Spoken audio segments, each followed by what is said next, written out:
I had a lot of great opportunities I was looking at some bigger networks, and I was silent about a lot of conservative ideas because I was afraid to like stuff on Twitter, because if I do, I know I'll lose my job.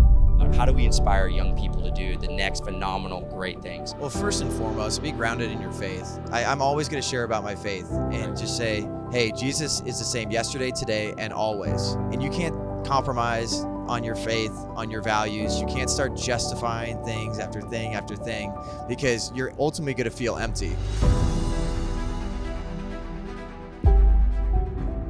So, John Root, welcome to the Epoch Times. So excited to have you here. Well, thanks for having me. This has been an amazing event. I'm glad I could finally stop by. I know we've tried to work this out a little bit. The schedule's crazy, but this has been a fantastic event. Well, it's a busy conference. Yeah. One of the main reasons I wanted to bring you over is because you're really involved in the sports world. And I feel like sports and athletes have been getting so much more involved in politics. What's your thoughts on that?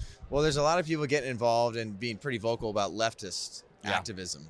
And there's not a lot of people that are speaking up about the right side of history, or especially when it comes to social justice. You have the NBA that's diving into that head first. They have their social justice coalition. They dove in with the Jacob Blake situation, George Floyd, and they don't want to wait for real information to come out. They're going to try to tell you that this place is the most racist place it's ever been. LeBron's going to tell you if you're a black person, you leave your door, you're going to get hunted. They're going to try to just toy with your emotions. And the worst part too about sports is at times like this, you've always had activist athletes, but you usually have journalists that have journalistic integrity and do their job. And we have a interview coming out with Enes Kanter Freedom. Oh, wow. And he's someone that is bringing up the atrocities overseas. And he brought that same thing up too. It's like these journalists need to ask questions. So if LeBron James is saying that the GM of the Houston Rockets is uneducated and an idiot when it comes to what's going on over in Hong Kong at the time, that Free Hong Kong movement, the NBA wasn't allowing Free Hong Kong in the back of those jerseys, but any other social justice slogan. Enes Kanter Freedom's asking for journalists to do their job, and I think fans should be asking them too, because fans are leaving in droves. They don't want to see this stuff in the NFL and the NBA, the MLB. They need an outlet away from the craziness of politics in the world, but unfortunately, a lot of athletes are using their platform to divide us instead of uniting us. It's crazy. And LeBron James, I used to be a huge fan, but you know, he's just kind of, I'm just not sure if he's fully educated on a lot of the things that are out there. Yeah, and it's, look, the guy hasn't had a sit-down conversation since the decision. Right. Obviously, he got ripped apart for that, and say what you want to say about that. I think he made a lot of money for the Boys and Girls Club, and he obviously does a lot of great stuff for the youth of Ohio, and that's what I feel like is such a bummer. It's like someone like that, LeBron James has some idiotic stances, but I don't think he's an idiot. No, there's a sense of like, how do we separate the art from the political activism? He needs to sit down and have a conversation. When an LA cop is trying to tell you, hey, I've been a veteran of the LA police force for decades, I just want to sit down and talk. Enes Kanter Freedom asked him, hey, we need to talk about what's going on overseas. If you have equality in the back of your shoes, let's talk about what real equality is. Right. And if you're going to turn a blind eye to these things and try to pretend that America is some systemically racist and terrible place that needs to be torn down so we can build back better, you don't figure out a way forward without sitting down and having some civil discourse. That doesn't mean that you're going to have a discussion and then you're going to agree about everything, but can we at least sit down and talk? Stop being inflammatory. Stop attacking Aaron Rodgers. Stop attacking Kyrie Irving. Maybe listen to what they have to say, because it's not just about them individually.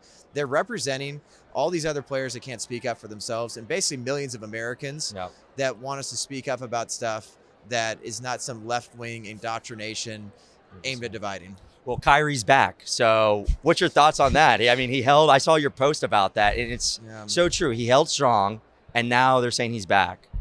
Well, he's someone that held the line. Right. Kyrie Irving is an odd individual, man. He's like, super odd. Like when you think of like conservative athletes, you don't bring up Kyrie Irving, and he's not a conservative guy. No, and not I at think all. that's what's great about these conversations is we don't have to agree with everything about these people. You don't vote for people and say, I agree with every single part of this person, every part of this person's being, personally, politically, spiritually, whatever it may be. There's a little give and take. So when Kyrie Irving said on this Instagram live that Stephen A, he didn't mention Stephen A, but he was basically just saying, hey, this is not just about me. This is about the millions of Americans that are losing their jobs. They're being told that either get the job or lose your job.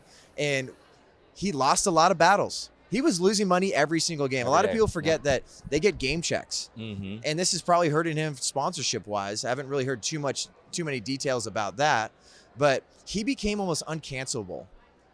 The Nets decided that, you know what? I don't think we're going to win a championship or really be able to compete for a championship without our point guard, our all-star point guard that is a NBA champion. And he lost those battles, but ultimately he won the war. So I think we need to look to people like Kyrie Irving, who unfortunately went right into COVID protocols like within the first 24 hours, along with basically every other NBA player, which I thought was pretty hilarious. But someone like that we need to look to. The guy thinks the world's flat. The guy throws some like sage vape on the court before games. Odd guy. But at least we could separate those things. He was a huge proponent for BLM. He bought George Floyd's family like a home and some cars or something like that, I'm pretty sure. And it's okay. It's okay. Like, do your thing. Do whatever you want to do. We don't align with BLM at all. I think it's very destructive. But here, I think he's made a huge difference in not only NBA players' lives, but every American's lives. And that's what happens when you hold the line. You're going to lose battles, but ultimately I think we can really win the war. We need more people to hold the line. Amen. If young people, if one thing we get out of AmericaFest is young people need to hold the line and stay strong. So a little bit about you. How did you get into the world of sports, politics? Like this is you kind of created a whole different space almost. Yeah, I mean, I really had to reinvent myself just like a lot of people did during the pandemic. So I worked in sports media for a very long time. I was in sports media for my entire college career. I went to Azusa Pacific University, small D2 school in Southern California. People have heard of it. Yeah. I'm always pumped up. They always can't even say Azusa, right?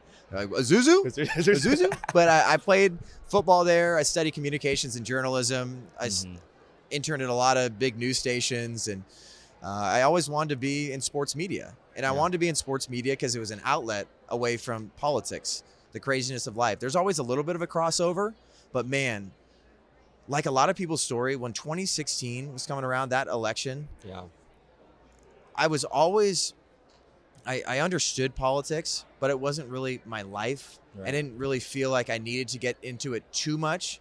Like I was always educating myself, but I'm like, I'm working in sports. There's a reason I work in sports because I'm separated away from this stuff. Because you go to a game and there's a lot of times where, you want your team to win. You're going to disagree on, what jersey you're wearing or what team you root for. Everybody should root against the Houston Astros. I'll tell you that for sure. Agreed.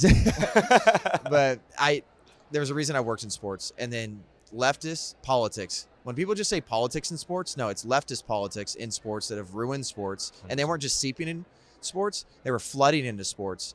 And then once the pandemic hit, after working for the Sharks for about 5 seasons, worked for the Santa Cruz Warriors, did some work with NBC Sports out there. I had a lot of great opportunities I was looking at some bigger networks. And I was very excited about those opportunities because I thought I was paying my dues. And I was silent about a lot of conservative ideas because I was afraid to like stuff on Twitter. Because I didn't want it to be on my feed to where I wouldn't be able to get this opportunity to work for a network and make myself uncancelable.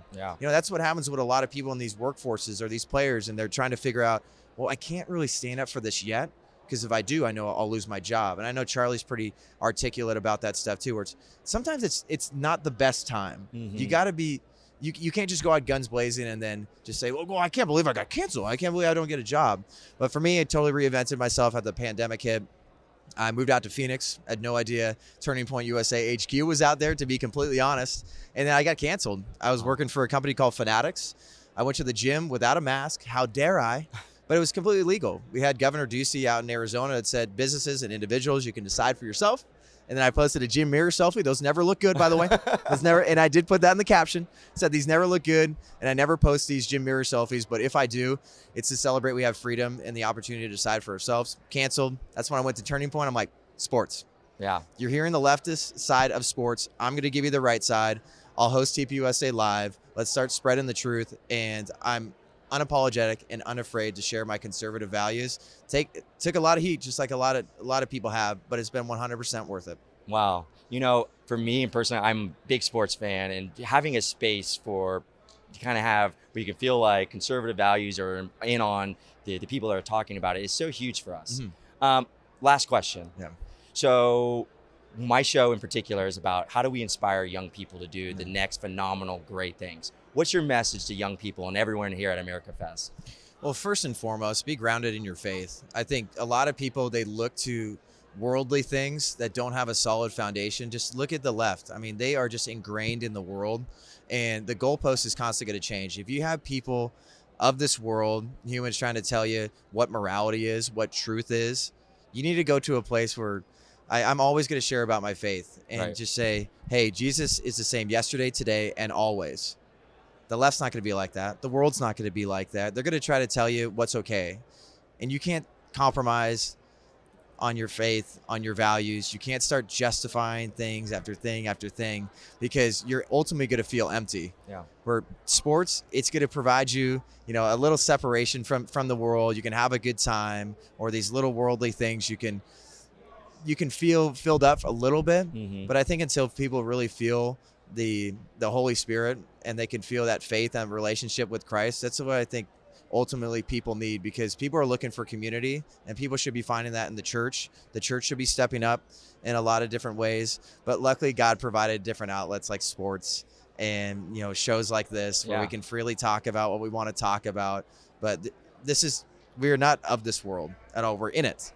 But there's something that we should be fighting for every single day, and I think that's for Christ, because he fought for us and made an ultimate sacrifice that we can never repay. There's nothing I could ever do to earn that at all, and I will always spread the message of Jesus Christ no matter what I do or where I go.